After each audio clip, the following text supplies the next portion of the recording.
तर आज मी जातोय माझ्या सासरवाडीला ते काबरा आणि कशासाठी ते तुम्हाला व्लॉगमध्ये पुढे समजेनच. आणि मी एकटाच जातोय कारण की रुपाली गेली एसटीने 2-3 दिवस पहिले तडी आणि मी एकटा असल्यामुळे शूट रस्त्याने काही करणार नाही. त्याच्यामुळे आपण तडी आता डायरेक्ट सीन तडीच पाहू. तर मी आता पोहोचलो आहे सासरवाडीमध्ये आणि हे आहे माझ्या साल्याचं घर ज्याने की आता नवीन बांधलं. तर आज तडी गृहप्रवेश होता.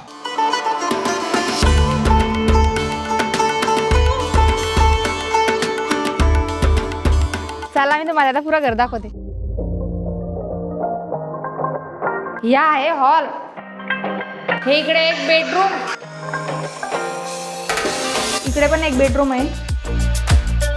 हे संडास, हे बाथरूम, हा वॉशिंग एरिया आणि हे खिडकी. किचन मधून अजून जायसाठी एक रस्ता आहे, तो म्हणजे पोर्चा. आणि हे पा पोर्च मधूनच गच्चीवर जायचा रस्ता आहे. चला आपण जाऊ गच्चीवर. ह्या आहे मस्त आलिशान गच्ची. हे बा इकडे गाव आहे, इकडे जवळच शाळा आहे आणि इकडे लगेच शेती सुरू होते. पा हे बाबू आपण जे घर पाहतो तो ते घर आहे. याचा हा म्हणजे मा भाऊ, हा घराचा मालक. घर कसं वाटलं कमेंट करून सांगा. हे बा इकडे जवळच फिरूचा मय आहे, दिसला तर पहा समोरच रस्ता दिसतोय. आता कधी रुपालीला वाट पाणी असली तर आडीन वाट पाहू शकते किंवा मला घ्यायला येत आहे, मला घ्यायला येत आहे. तुम्ही महिनाभर बी नाही आले घ्याले तर मी आडी राहीन. काय वाट पाहू. हे पहा माझे जेवण राहिलं इकडे आणि बसली बी बाई.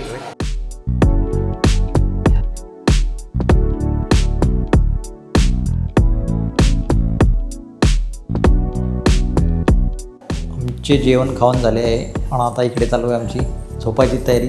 भेटू आता परत आपण सकाळी हा व्लॉग कंटिन्यू करू.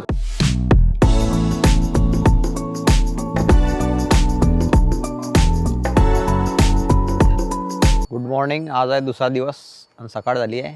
मग कशी काय झोप लागली ना घरात? चांगली लागली. आपा सकाळी आला लागेल चेंडू घेऊन सण ॲक्टिव्ह रांग शिकायला. इकडे मस्त सूर्यनारायण निघाले आहे, विंडोजमधून दिसत आहे डायरेक्ट किचनच्या. आणि इकडे चालू आहे कोरा चहा चालू आहे. इल दुधाचा चालत नाही, फक्त कोराच पाहिजे. हे पहा इकडे समोरच घराच्या पेरूची बाग आहे आणि हे पहा कसे पेरू लागले. अरे तू दिसतो कॅमेरा पुढे येतोय. हे पहा हे पेरू पिकवणारे शेतकरी आहे. तर आता जेवण करतोय आम्ही.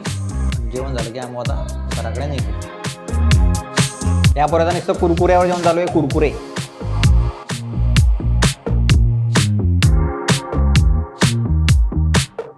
तर आता आम्ही बी निघतो आमच्या गावाला आणि हा बी चालला त्याच्या कामावरती. व्हिडिओ आवडला असेल तर लाईक करा आणि कसा वाटला ते कमेंट करून सांगा.